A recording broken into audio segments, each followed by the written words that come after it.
Hello बच्चों, let's see the question.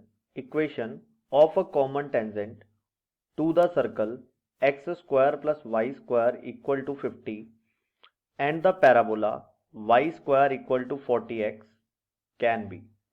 देखो बच्चों, इसमें हमें क्या करना है। जनरली हम इसमें दो तरह के की कॉन्सेप्ट यूज करेंगे। पहला जो की कॉन्सेप्ट है वो आपको ये पता होना चाहिए कि equation of tangent for parabola क्या होता है। So equation of tangent for parabola होता है y equal to M x plus a upon m. यहां जो a है उसको बोलते हैं फोकस, ठीक है। दूसरा, अगर मान लो ये सर्कल है, ठीक है, तो ये इसकी टेंजेंट है, ठीक है। तो ये वाली जो डिस्टेंस है वो रेडियस r के इक्वल होती है। तो ये दो कॉन्सेप्ट अपने यहां पर यूज करेंगे। चलिए स्टार्ट करते हैं। तो सबसे पहले गिवन इक्वेशन।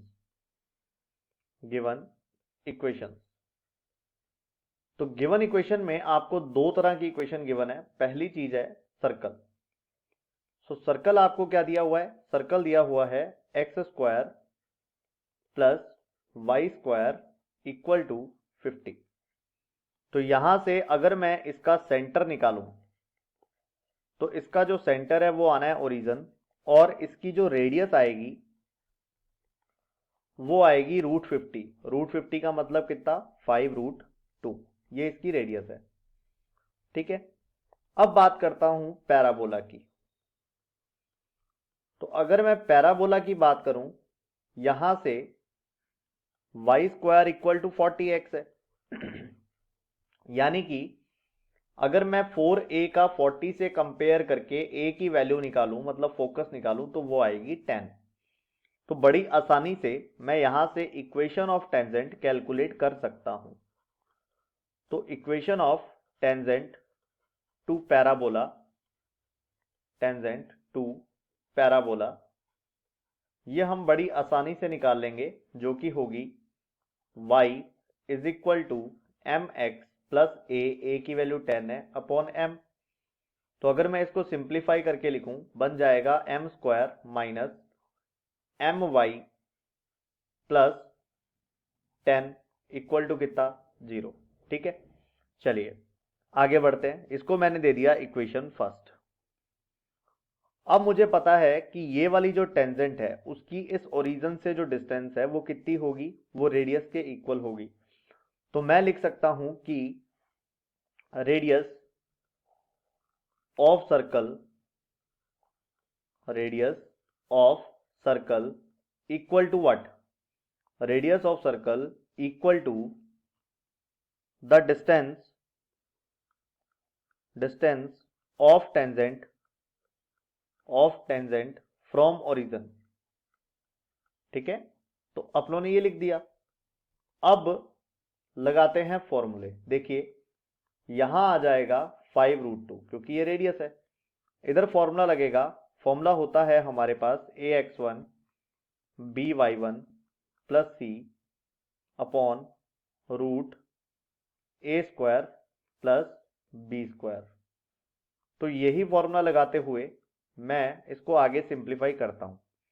ए की value m square into x की वैल्यू 0 क्योंकि हम ओरिजिन की बात कर रहे हैं, माइनस एम वाई की वैल्यू 0 प्लस 10 अपॉन कितना?